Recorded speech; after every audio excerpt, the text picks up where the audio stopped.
Olá, tudo bem com você? Que bom estarmos juntos para darmos sequência ao nosso estudo de O Livro dos Médiuns. Eu sou o professor Wagner Klein, sou professor de Física, terapeuta holístico e você está no canal Sob Nova Visão.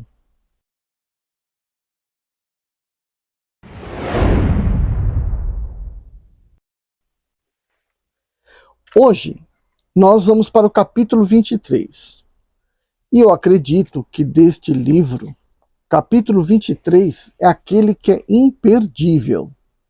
Você deve assisti-lo e deve tirar o máximo das suas dúvidas. Porque ele vai falar de um assunto que ele é muito geral e mal compreendido. Né? Capítulo 23 intitula-se Da Obsessão.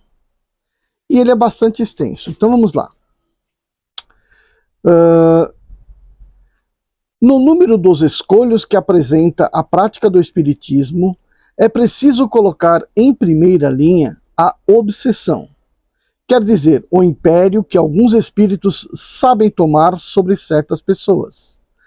Ele não ocorre senão pelos espíritos inferiores que procuram dominar. Os bons espíritos não impõem nenhum constrangimento.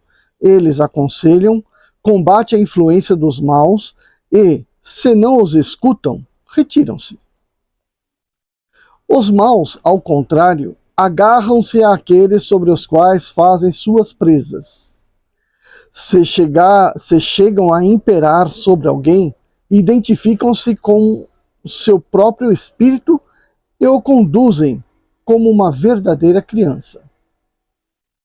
A obsessão apresenta caracteres diversos, que é necessário distinguir e que resultam do grau de constrangimento e da natureza dos efeitos que produz.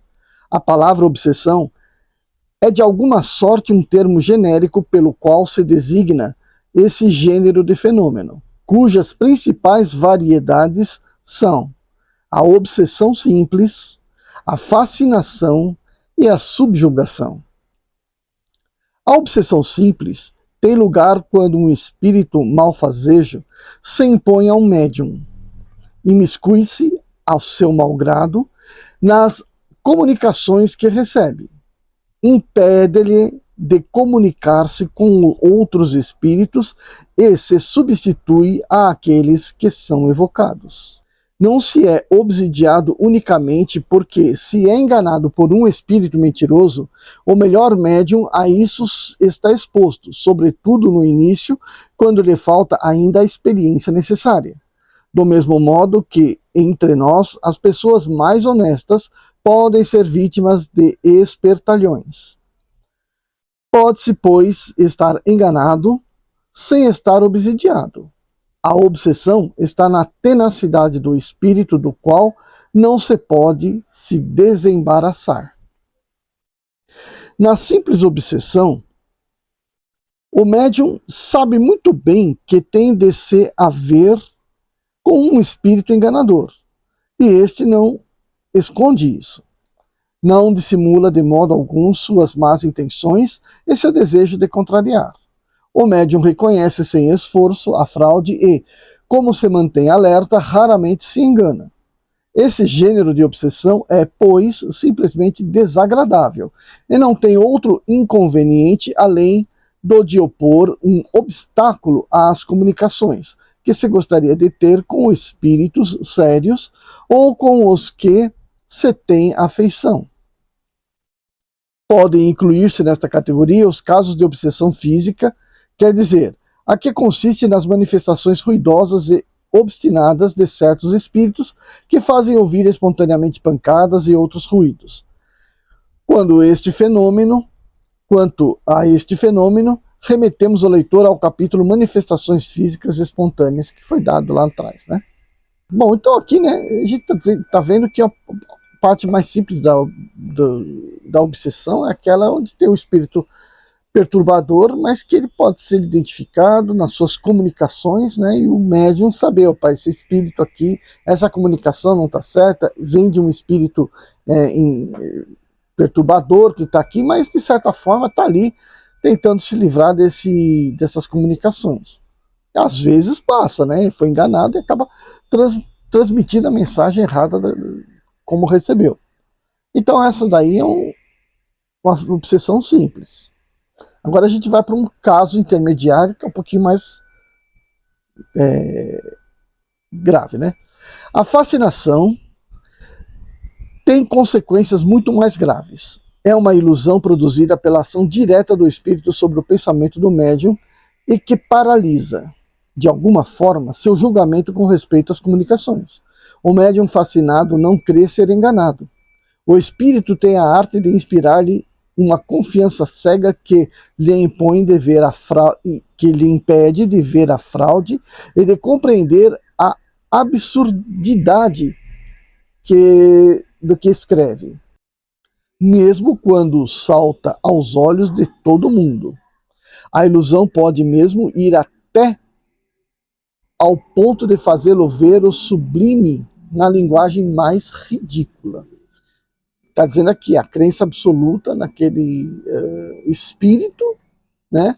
Como se ele realmente tivesse toda a razão, então o médium está fascinado por aquela entidade.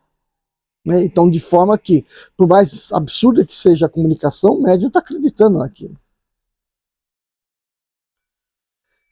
Estar-se-ia em erro se cresce que esse gênero de obsessão não pode alcançar senão as pessoas simples, ignorantes e desprovidas de julgamento. Os homens mais espirituais, os mais instruídos e os mais inteligentes são outros aspectos. Não estão dela isentos, o que prova que essa aberração é o efeito de uma causa estranha, da qual sofrem a influência. Então, o médium mais esclarecido percebe, pelo menos, que ele está sob uma influência, né, estranha, né? Dissemos que as consequências da fascinação são muito mais graves, com efeito, graças a essa ilusão que lhe é decorrência. O espírito conduz aquele que veio a dominar como faria a um cego e pode lhe fazer aceitar as mais bizarras doutrinas, as mais falsas teorias como sendo a única expressão da verdade. Bem mais, pode citá-lo a diligências ridículas, comprometedoras e mesmo perigosas. Compreende-se muito facilmente a diferença que existe entre a obsessão simples e a fascinação. Compreende-se também que os espíritos que produzem esses dois efeitos devem diferir de caráter. Na primeira, o espírito que se liga à voz não é senão um ser importuno pela sua tenacidade e do qual se está impaciente para desembaraçar-se. Na segunda, é de toda outra coisa. Para chegar a tais fins é preciso um espírito hábil, astuto e profundamente hipócrita, porque não pode enganar e se fazer aceitar senão com a ajuda de máscara, que sabe tomar e de uma falsa aparência de virtude. As grandes palavras de caridade, humildade e amor a Deus são para ele como credenciais, mas através de tudo isso deixa transparecer sinais de inferioridade que é preciso estar fascinado para não perceber. Também receia, acima de tudo, as pessoas que veem claro, e é por isso que sua tática quase sempre é a de inspirar ao seu intérprete distanciar-se de quem quer que ele pudesse abrir os olhos. Por esse meio, evitando toda contradição, está certo de ter sempre razão. Então veja que este tipo de obsessão, né, torna o médium incapaz de perceber que ele está sendo obsidiado, porque ele acredita de tal forma na veracidade, nas credenciais do espírito comunicante, né? E, portanto, ele permanece naquele estado de influência, né? E eu colocaria aqui que a maioria dos espíritas, né, dos médiuns, que apresentam aí questões de catástrofes mundiais, de influência de seres sabe, seres fantasmagóricos aí do tipo alienígenas, né, sejam uma grande classe desses médiums, né, que se baseiam numa coisa que não tem muito fundamento, né, ou que tem um fundamento numa literatura confusa, né, mas que eles tomam por verdade aquilo. E aí, portanto, ficam a toda a mensagem recebida acreditando que aquilo seja uma verdade, né? Por exemplo, os médiums que falam muito das catástrofes de fim dos tempos, tal, que se baseiam de uma certa forma no que está escrito na Bíblia, lá no Apocalipse, e aí, portanto, eles são apocalípticos, né? Eles eles intensificam aquela leitura por conta de comunicações de espíritos aí que, na verdade, não tem nenhuma qualidade específica, mas que estão ali a querer se comunicar, a querer fazer se aparecer, né? Ainda presos a uma vaidade, a um orgulho. Então são considerados então, espíritos inferiores, mas que estão ali, né, provocando aquela influência para que aquele médium, né, em nome desse espírito, fique falando, né, dessas catástrofes, dessas coisas aí apocalípticas, que na verdade está lá escrito na Bíblia, mas serve para qualquer época da história, né? Então é um exemplo, né? Um exemplo. Ok? Então vamos seguir. Mas essa é a minha opinião, né? Vamos seguir. Terceira situação. A subjugação é uma opressão que paralisa a vontade daquele que a sofre e o faz agir a seu malgrado. Numa palavra, a pessoa está sob um verdadeiro jugo.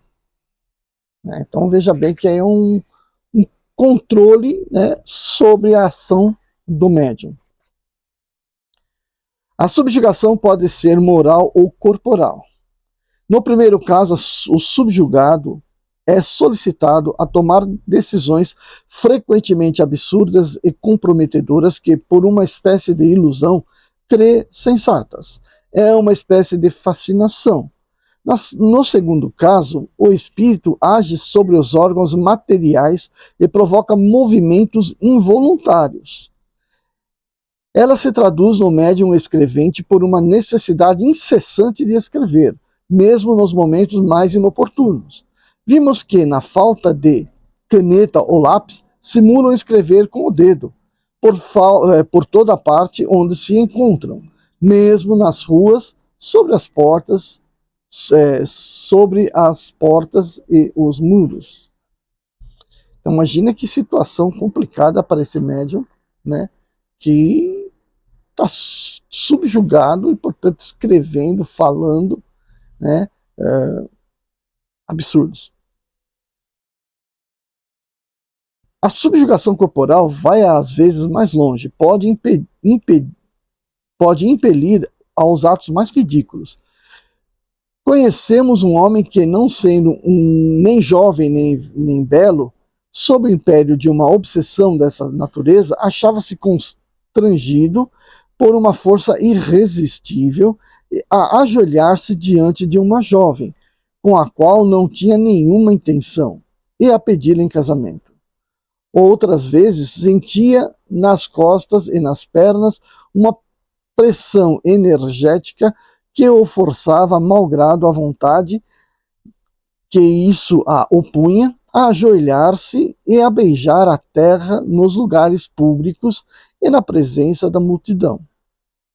Esse homem passava por louco entre os conhecidos, mas estamos convencidos de que não o estava de todo, porque tinha plena consciência do ridículo do que fazia contra a sua vontade e sofria horrivelmente. Olha que situação, né? O médium acometido a fazer coisas que ele sabia estar errada, porque seu cérebro, veja bem, seu cérebro, embora a consciência estivesse ali clara, estava subjugado por um outro espírito que o forçava a fazer determinadas ações, né? Veja que complicado. A possessão seria, para nós, sinônimo da subjugação. Se não adotamos esse termo, foi por dois motivos. O primeiro, que implica na crença de seres criados para fazerem o mal e perpetuamente votados ao mal. Ao passo que não há senão seres mais ou menos imperfeitos e que podem todos se melhorar.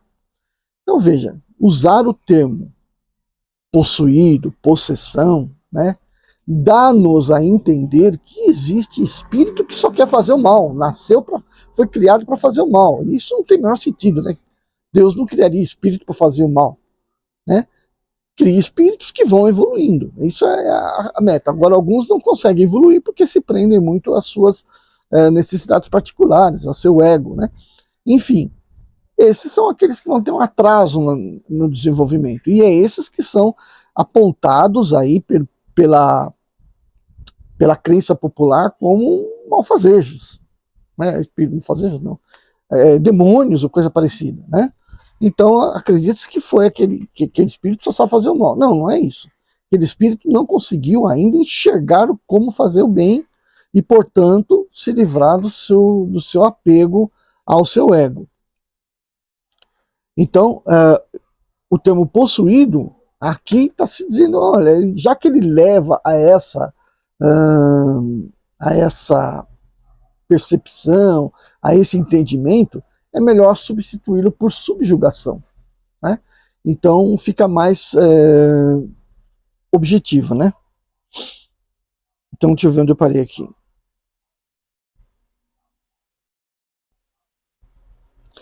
O segundo, né, isso a princípio, o segundo que implica igualmente na ideia de tomada de posse do corpo por um espírito estranho, uma espécie de coabitação, ao passo que não há senão constrangimento. A palavra subjugação exprime perfeitamente o pensamento. Assim, para nós, não há possuídos, no sentido vulgar da palavra. Não há senão obsidiados, subjugados e fascinados. Certo? Então, aquela ideia do fulano está possuído, isso não existe. Então, por exemplo, o cara quer fugir a um crime que ele praticou. Matou lá uma criança, né, abusou de uma pessoa e depois matou. Enfim, criou um crime, né? Praticou um crime. Ele pode dizer que ele estava possuído? Pode dizer o que ele quiser, né, naquilo que ele acredita que ele vai escapar. Só que, mesmo para quem conheça do assunto, essa alegação não faz sentido. Né? Dizer que ele não tinha nenhuma consciência do que estava fazendo não se encaixa em nenhum dos perfis de obsessão. Tá? Então, ele poderia estar subjugado? Poderia, mas ele ainda tinha consciência do que estava fazendo, sabendo que estava fazendo mal. A obsessão, como dissemos, é um dos maiores escolhos da mediunidade. É também um dos mais frequentes. Além disso, não haveria demasiados cuidados em combatê-la, porque, além dos inconvenientes pessoais que dela podem resultar, é um obstáculo absoluto à bondade e à veracidade das comunicações. A obsessão, em qualquer grau que seja, sendo sempre o efeito de um constrangimento, e esse constrangimento não podendo jamais ser exercido por um bom espírito, disso resulta que toda a comunicação dada por um médium obsidiado é de origem suspeita e não merece nenhuma confiança. Se algumas vezes nela se acha algo de bom, é preciso tomá-lo e rejeitar tudo o que é simplesmente duvidoso. Então, ainda que o espírito ruim, né, que está lá se comunicando, expresse 90 besteiras e 10 verdades, aquelas 10 verdades podem ser seguidas, e as 90 a gente descarta. Tem que ter esse discernimento diante de uma comunicação espiritual. Da mesma forma que aquele espírito que foi enganado por aquele médium que foi enganado por determinado espírito e falou um monte de coisa que, na verdade, poderiam ser descartadas, pode, por outro momento, ser abordado por espíritos bons e, portanto, dar diversas mensagens verdadeiras, certo? Então, o discernimento está mais por conta de quem está ali ouvindo aquela mensagem, né?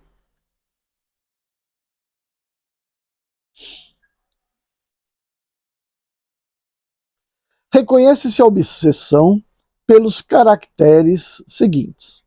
Primeiro, persistência de um espírito em comunicar-se, bom grado ou mau grado, pela escrita, audição, tipologia, etc., opondo-se a que outros espíritos possam fazê-lo. Segundo, ilusão que, não obstante a inteligência do médium, impede-o de reconhecer a falsidade e o ridículo das comunicações que recebe. Terceiro, crença na infalibilidade e na identidade absoluta dos espíritos que se comunicam e que, sob nomes respeitáveis e venerados, dizem coisas falsas ou absurdas. Quarto, confiança do médium nos elogios que lhe dão os espíritos que se comunicam por ele. 5. Disposição para afastar-se das pessoas que podem dar úteis avisos. 6. Ou sexto, levar a mal a crítica a respeito das comunicações que recebe. 7. Necessidade incessante e inoportuna de escrever. 8. Qualquer constrangimento físico dominando a vontade e forçando a agir ou falar a seu malgrado. 9. Ruídos e desordens persistentes ao redor de si, e dos quais é a causa ou o objeto. Bem, em presença do perigo da obsessão, ocorre perguntar-se se não é uma coisa deplorável ser médium. Não é essa faculdade que a provoca, numa palavra, não está aí uma prova do inconveniente das comunicações espíritas? Nossa resposta é fácil e rogamos meditá-la com atenção. Então, a essa pergunta, né, que coloca em prova a qualidade de ser médium, né, a vantagem, qualidade, merecimento em ser médium, aí o espírito aqui vai responder. Não foram nem os médiums, nem os espíritas que criaram os espíritos, mas antes os espíritos que fizeram com que houvessem espíritas e médiums.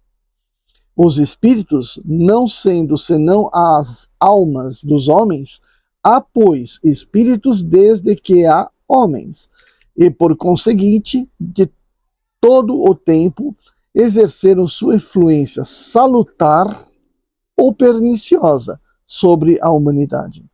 A faculdade medianímica não é para eles senão um meio de se manifestarem. Na falta dessa faculdade, o fazem de 1000 outras maneiras, mais ou menos ocultas. Seria, pois, um erro crer que os espíritos só exercem sua influência pelas comunicações escritas ou verbais. Essa influência é de todos os instantes e aqueles que não se ocupam dos espíritos ou mesmo não creem neles estão expostos como os outros e mesmo mais ainda do que os outros, porque não têm contrapeso. Ou seja, as pessoas que dizem não acreditar na presença dos espíritos são, na verdade, aquelas que estão mais expostas a sofrerem as suas condições, as suas influências. A mediunidade é, para o espírito, um meio de fazer-se conhecer. Se é mal, trai-se sempre. Por mais hipócrita que seja, pode-se, pois, dizer que a mediunidade permite ver o inimigo face a face, se pode exprimir-se assim e combatê-lo com suas próprias armas. Sem essa faculdade, ele age na sombra e, graças à sua invisibilidade, pode fazer e faz, na realidade, muito mal. A quantos atos se está impelido para a infelicidade e que se teriam evitado se houvesse um meio de esclarecer-se.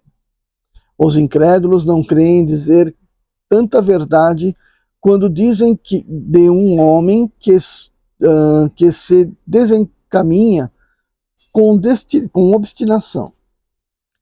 Vamos lá. É seu mau gênio que o impele a perder-se. Bom, assim o conhecimento do Espiritismo, longe de dar império aos espíritos, deverá ter por resultado, em um tempo mais ou menos próximo, e quando for propagado, de destruir esse império, dando a cada um os meios de se colocarem em guarda contra suas sugestões. E aquele que sucumbir não poderá acusar senão a si mesmo. Então veja aqui, né, que interessante. O Espírito está dizendo aqui que o Espiritismo, em pouco tempo, não um tempo não muito grande, estaria aí trabalhando para destruir tais impérios criados pelos espíritos inferiores. E aqueles que sucumbirem ainda por permanecerem nessa senda da obsessão, não tem a quem responsabilizar senão a si próprios. Né? Ou seja, mas o sujeito acreditava naquilo que ele estava falando, tá? Tudo bem, culpa de quem? Da sua inexperiência, da sua falta de conhecimento, que poderia tê-lo feito a entender o que passava com ele quando ele tinha as comunicações. E é importante saber discernir as coisas que é bom e que é errado. Faltou nessa pessoa o que? Conhecimento. Conhecimento do quê? Dos ensinamentos aqui dos próprios espíritos, para poder se mergulhar nesse ramo, né? Nesse conhecimento. É como, por exemplo, a gente está acostumado a ver pessoas, acostumado não, a gente tem informações aí de muitas pessoas que botam um jaleco branco, colocam lá seu nome no jaleco e partem para o YouTube aí e tal, se passando por médicos. Não precisa ser pelo YouTube, né? Estou falando do YouTube aqui, mas se passam por médicos e principalmente cuida da aparência das pessoas, né? Esteticista e tal, e acabam fazendo vítimas, né? Aí a gente fala, pô, mas a pessoa confiou plenamente naquilo, né? Confiou, porque a pessoa foi ingênua, porque poderia ter feito o quê? Duvidado, ou simplesmente ter seguido regra. Vai se consultar com a pessoa? Veja as credenciais dessa pessoa. Né? Identifique a pessoa. Não creia. Ou se não quiser fazer isso, ao receber as mensagens, verifique se elas são verdadeiras, se elas têm um fundo de verdade, né? E se no campo material é tão fácil acontecer isso, imagine então no campo do religioso. Né? O que a gente ouve de pessoas falando mal disso, falando mal daquilo. Né? Por exemplo, não querendo citar, mas citando, a gente vê vídeos de pessoas de certas religiões condenando o espiritismo de uma maneira totalmente absurda, né? Colocando lá os espíritas como demônios. Bom, tudo bem, né? Eles acreditam no demônio, então paciência, né? Essa é a maneira com que eles conseguem julgar para eles lá o que é e não é familiar a eles. Mas a mesma coisa que a gente não ter tolerância ao diferente, né? Quando não se tem tolerância ao diferente, acontece esse tipo de coisa. Seja no campo do religioso, seja no campo social, né?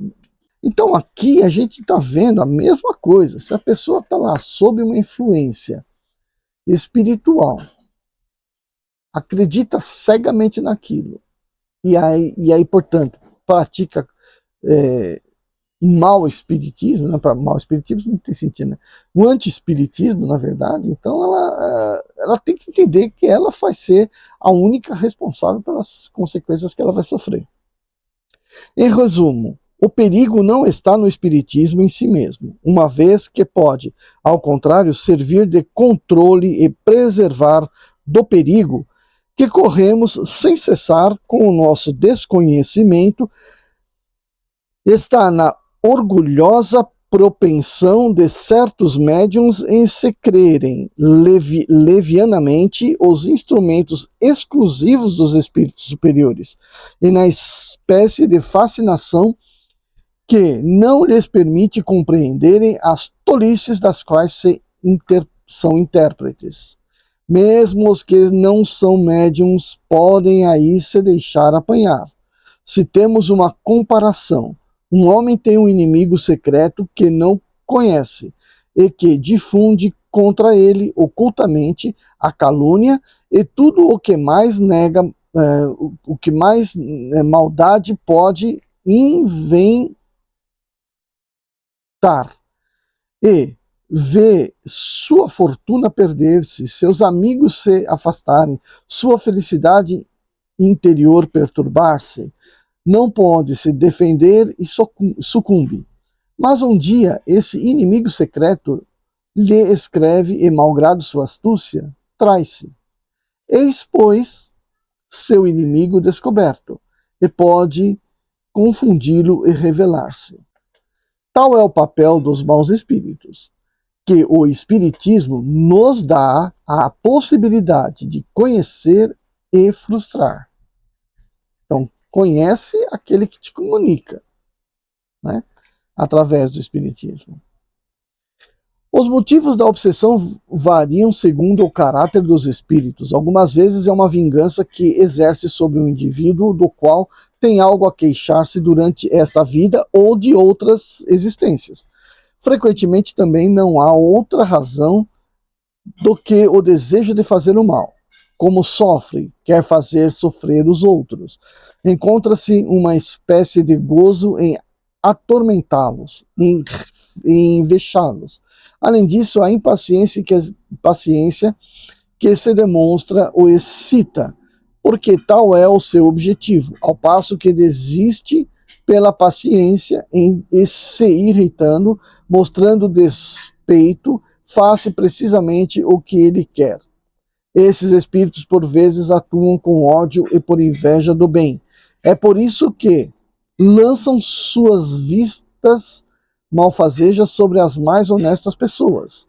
Um deles se agarrou como uma sarna a uma honorável família do nosso conhecimento, que não tem, de resto, a satisfação de tomar por vítima. Interrogado sobre o motivo pelo qual tinha atacado as pessoas honradas, antes que a homens maus como ele, respondeu: estes não me fazem inveja. Outros são guiados por um sentimento de covardia que os levam a aproveitar-se da fraqueza moral dos erros de certos indivíduos que sabem incapazes de resistir-lhes. Um desses últimos, que subjugava um moço de inteligência muito limitada, interrogado sobre os motivos da sua escolha, respondeu-nos: tenho necessidade muito grande de atormentar alguém. Uma pessoa razoável me repeliria. Eu me ligo a um idiota que não me opõe nenhuma virtude. Olha o grau da maldade, né? A presa tem que ser realmente totalmente influenciável para alguns espíritos mal, porque ele vê ali a oportunidade de exercer toda a sua maldade. Há espíritos obsessores sem maldade, e que têm mesmo algo de bom, mas que têm o orgulho do falso saber. Eles têm suas ideias, seus sistemas sobre as ciências, a economia social, a moral, a religião, a filosofia, querem fazer prevalecer sua opinião e procuram, por esse efeito, médiuns bastante crédulos para aceitá-los de olhos fechados, e que fascinam para impedi-los de discernir o verdadeiro do falso. São os mais perigosos, porque os sofismas não lhes custam nada e eles podem dar crédito às utopias mais ridículas. Como conhecem o prestígio dos grandes nomes, não têm nenhum escrúpulo em se ornar daqueles diante dos quais nos inclinamos, e não recuam mesmo diante do sacrilégio de se dizerem Jesus, a Virgem Maria ou mesmo um santo venerado. Procuram deslumbrar por uma linguagem pomposa, mais pretensiosa do que profunda, guarnecida de termos técnicos e ornada com grandes palavras de caridade e de moral. Guardar-se-ão de dar um mau conselho, porque sabem que seriam despedidos. Também aqueles dos quais abusam defendem-nos a todo custo, dizendo: vede bem que não dizem nada de mal, mas a moral não é para eles senão um passaporte, é o menor de seus cuidados. O que querem, antes de tudo, é dominar e impor suas ideias, por mais insensatas que sejam. Então a gente viu aqui, né, esses vários espíritos que aí tomam por vítimas pessoas crédulas, né? Eles não querem falar coisas más, porque sabem que se fizer serão tirados de cena. Então eles falam coisas boas, só que eles se intitulam lá pessoas, né, espíritos venerados do passado. E aí, portanto, se mascaram, né? E com isso ganham espaço para exporem o seu orgulho, a sua vaidade. Eles fazem alguma coisa de bom para eles? Não, não fazem. Estão ali repetindo coisas de outros grandes espíritos, enganando o médium, fazendo com que o médium se sinta importante por estar recebendo espírito daquela envergadura, e não sabe, e o médium acaba não sabendo ao certo ali que está sendo enganado por um oportunista, por um espírito oportunista, né? Mas se a mensagem trazida por ele for boa e beneficiar as pessoas que delas usufruírem, aquele espírito vai estar fazendo alguma coisa útil e vai ter algum crédito por isso. Não está dizendo aqui, mas ele vai acabar tendo um crédito por isso, porque ele fez o bem. Só que ele fez o bem usando um meio errado, né? Ele se agiu de forma imoral. Por outro lado, né, uma coisa e a outra vai ter que ser balanceada para esse espírito. Então, de repente, ele vai, através do seu erro, até mesmo conseguir se melhorar. E quando isso vai acontecer? Né? Quando ele estiver submetido a espíritos superiores. Então, por enquanto, ele está ali agindo de forma incorreta e obtendo resultados até que bons. Certo? Só que ele está ali fazendo uma coisa errada, se intitulando um espírito do passado importante, que na verdade não é. Mas ele está conseguindo fazer coisas boas. Então, o médium está acreditando piamente no que ele está recebendo e que está vindo daquele espírito superior. Bom, só o andar da carruagem é que a gente vai entender, né, quais foram os prós e os contras dessa passagem. Os espíritos sistemáticos são comumente escrevinhadores. Por isso procuram os médiuns que escrevem com facilidade e cuidam de que se façam instrumentos dóceis e, sobretudo, entusiastas, fascinando-os. São quase sempre palavrosos, muito prolixos, procurando compensar a qualidade pela quantidade. Comprazem-se em ditar aos seus intérpretes volumosos escritos, indigestos e frequentemente pouco inteligíveis, que felizmente têm por antídoto a impossibilidade material de serem lidos pelas massas. Os espíritos verdadeiramente superiores são comedidos em palavras. Dizem muitas coisas com poucas palavras. Assim, essa fecundidade prodigiosa deve sempre ser suspeita. Não se pode estar demasiado circunspecto quando se trata de publicar esses escritos. As utopias e as excentricidades que são neles frequentemente abundantes e que chocam o bom senso, produziriam uma desagradável impressão nas pessoas noviças, dando-lhes uma ideia falsa do espiritismo, sem contar que são armas das quais seus inimigos se servem para ridicularizá-lo. Entre essas publicações, há as que, sem serem más e sem provirem de uma obsessão, podem ser consideradas como imprudentes, intempestivas ou desastradas. Ocorre muito frequentemente que um médium não pode se comunicar senão com um único espírito, que se liga a ele e responde por aqueles que são chamados por seu intermédio.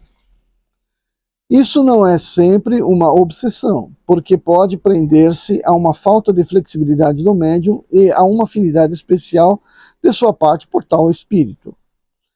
Não há obsessão propriamente dita, senão quando o espírito impõe e afasta os outros por sua vontade, o que jamais é gesto de um bom espírito. Geralmente o espírito que se apodera do médium com o objetivo de dominá-lo não sofre o exame crítico de suas comunicações, quando vê que não são aceitas e que são discutidas, não se retira, mas inspira ao médium o pensamento de isolar-se, e frequentemente ele mesmo o comanda. Todo médium que se ofende com uma crítica das comunicações que obtém é o eco do espírito que o domina. E esse espírito não pode ser bom desde o momento em que lhes inspira um pensamento ilógico, ou de recusar-se ao exame. O isolamento do médium é sempre uma coisa desagradável para ele, porque não tem nenhum controle para as suas comunicações. Não somente deve-se esclarecer pelos avisos de terceiros, mas lhe é necessário estudar todos os gêneros de comunicações para compará-las, limitando-se às que obtém. Por boas que lhes pareçam, expõe-se a iludir-se sobre o seu valor, sem contar que não pode tudo conhecer e que giram quase sempre no mesmo círculo. Os meios de combater a obsessão variam segundo o caráter que ela reveste. O perigo não existe realmente para todo médium bem convencido de ter relações com espíritos mentirosos, como ocorre na obsessão simples. Não é para ele senão uma coisa desagradável, mas precisamente porque isso lhe é desagradável. É uma razão a mais para o espírito obstinar-se atrás dele para vexá-lo. Duas coisas essenciais se tem a fazer nesse caso: provar ao espírito que não se é seu iludido e que lhe é impossível nos enganar. E, em segundo lugar, cansar-lhe a paciência em se mostrando mais paciente do que ele, bem convencido de que perde seu tempo, acabará por retirar-se, como fazem os importunos aos quais não se lhe dá ouvidos.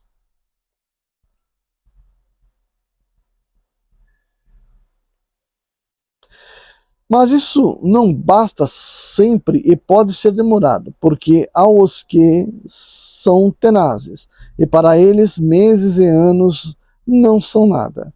Por outro lado, o médium deve fazer um apelo fervoroso ao seu bom anjo, como também aos bons espíritos que lhe são simpáticos, e pedir-lhes que o assistam.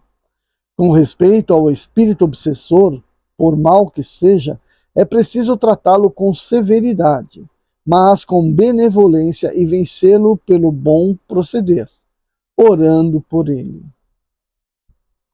Se é realmente perverso, disso zombará no início, mas moralizando-o com perseverança, acabará por emendar-se. é uma conversão a empreender. Tarefa frequentemente penosa, ingrata, desagradável mesmo, mas cujo mérito está na dificuldade e que, se for bem cumprida, dá sempre a satisfação de realizar um dever de caridade e, frequentemente, a de ter conduzido ao bom caminho uma alma perdida. Olha que bacana, né? Então, uma vez entendido a presença de um espírito atrasado, inferior, querendo mostrar-se dominante, é através do bem, através da prece, da reza, que se vai se promover a melhora naquele espírito. E é claro que a pessoa tem que estar chamando pelo auxílio dos espíritos bons, benfazejos, para conseguirem converter aquele espírito mau. Porque é aquele negócio, não é o espírito que é mau. Ele se torna mal porque seu ego assim o deixa, né? Assim o quer. Então é derrubando esse ego, né? Desmistificando essa ideia do ser melhor, de ser eu o melhor, né? Que vai fazer com que aquele espírito comece a se modificar, trilhar o caminho do bem. Convém igualmente interromper toda a comunicação escrita desde que se reconheça que vem de um mau espírito,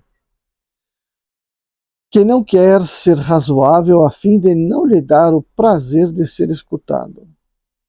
Em certos casos mesmo, pode ser útil em parar de escrever por um tempo.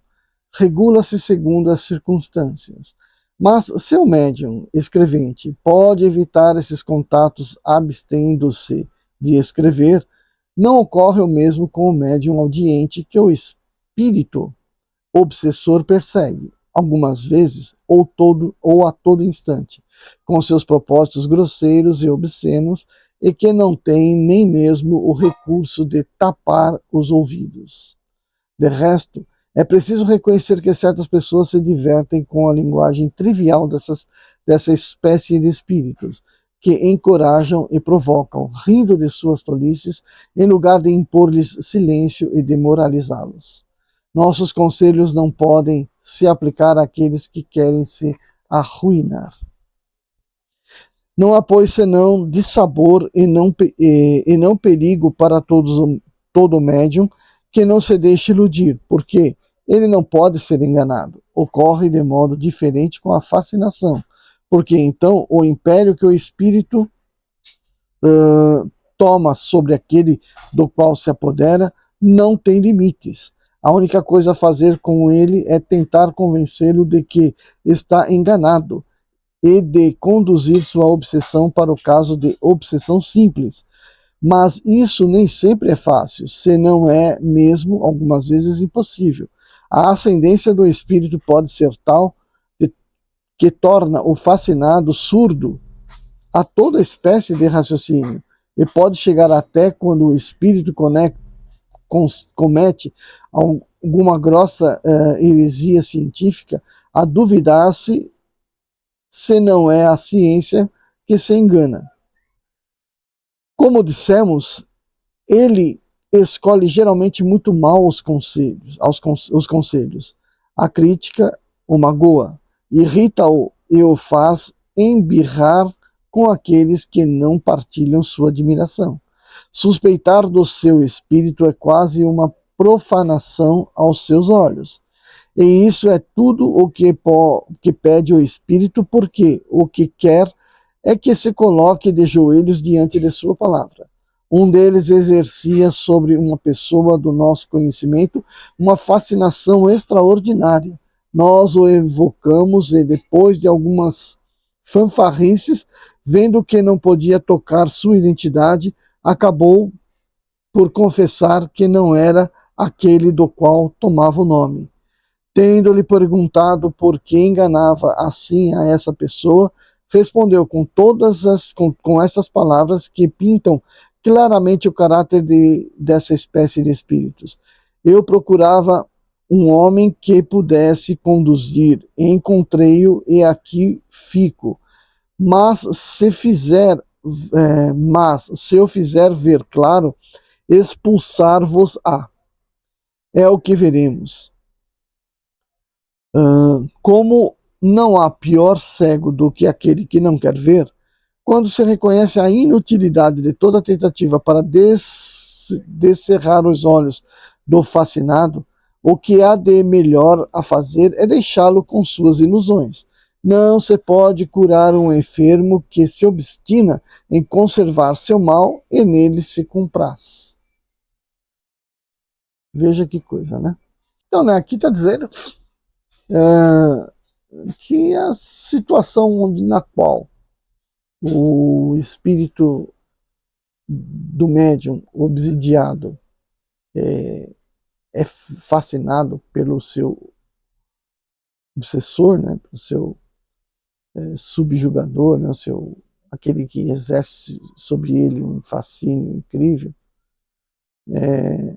se não é possível fazê-lo desacreditar, então não se pode fazer nada. Essa encarnação praticamente já está entregue, né, entregue a Deus. Aí, né? Não há o que se fazer. Porque é necessário que a pessoa a ser tratada aceite o tratamento. Se ela não reconhece o tratamento, então de nada vai valer.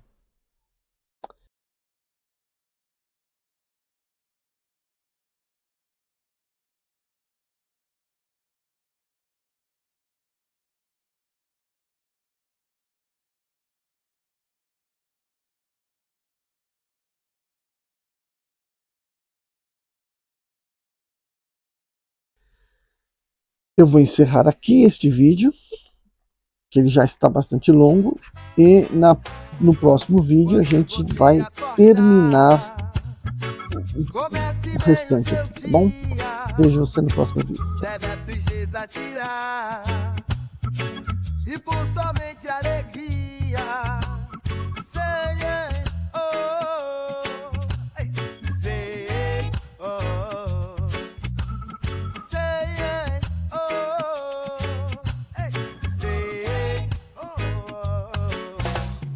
mágoa, tristeza e rancor.